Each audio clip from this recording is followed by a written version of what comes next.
Well, it's my absolute pleasure to welcome Aimee Presnall to our Voices of Change Leading Education Forward.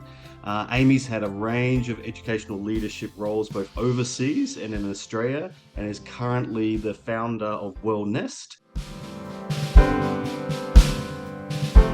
Thanks so much for having me, Michael. It's so lovely to connect, and I love the mission that you guys are on through this podcast. I very much advocate for the more that we can share more knowledge, insight, experience with leaders, it helps them feel less isolated. So thank you so much for all the work you're doing, and thanks so much, of course, for having me.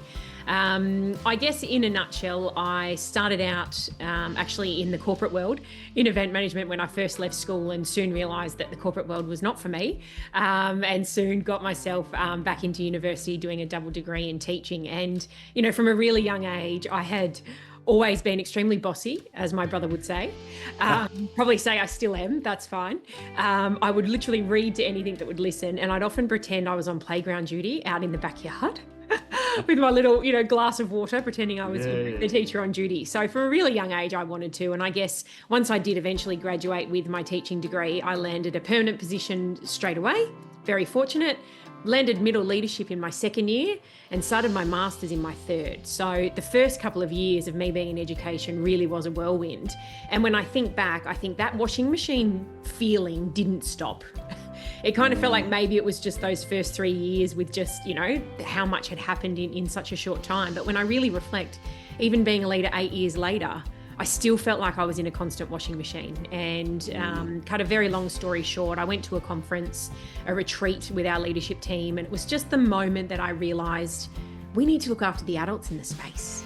We're actually not well ourselves. And at the time, I didn't have the language of wellbeing. Wellbeing wasn't language we were using. It was just, I was like, we've got to look after the adults, was what I would say.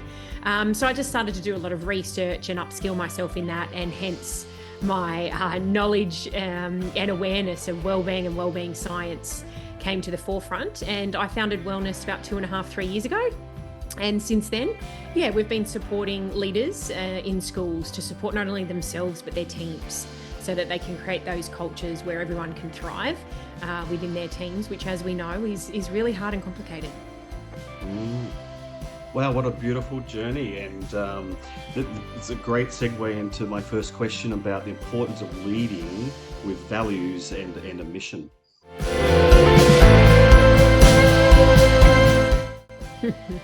They're not just wall decorations, are they? No. They really are the compass that really does help us. And I think when I really think about the leaders that we support, predominantly through coaching, is they're misaligned with their values.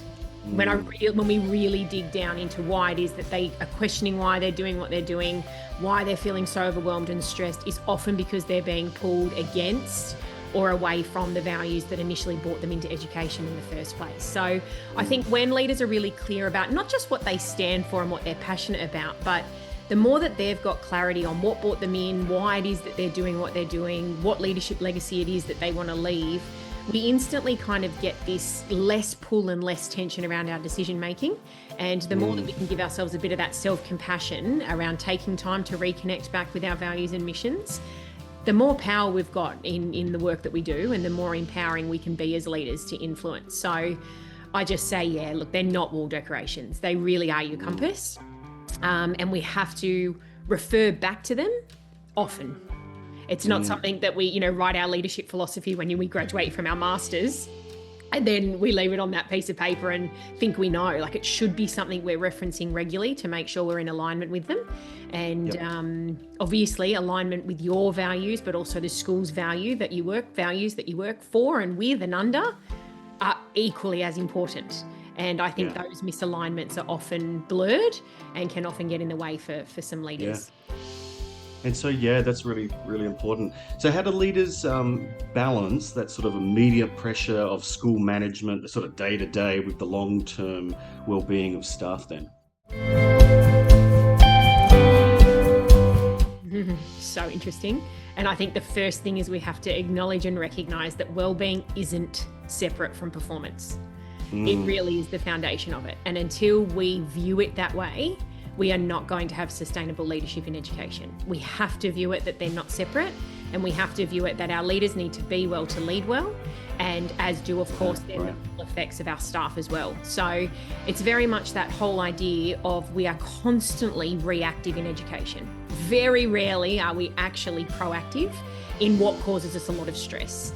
And the leaders that we work with and upskill and support are able to adapt that mindset to being more proactive than reactive, even in crisis management.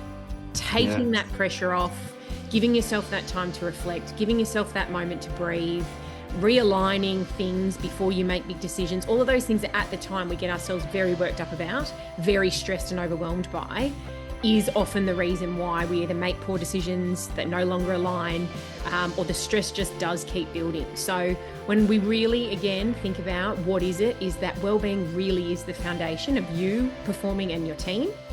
And at the end of the day, what really is that balance is ensuring and making sure that as often as we can be, we are regulated.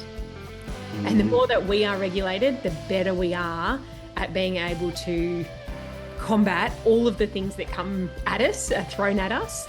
And often it can just be pausing initiatives. It can be building in buffer time, in implementation plans, accepting implementation dips that occur, investing in our staff capacity. There's so much professional development out there for the teaching and learning and pedagogy, which is why we do what we do, right? Of course, we're all in schools for student learning, but I feel like the biggest shift has been, there's been such a lack of upskilling in how staff actually function within the workplace, their own executive functional skills, that's then having an impact on them being able to keep up.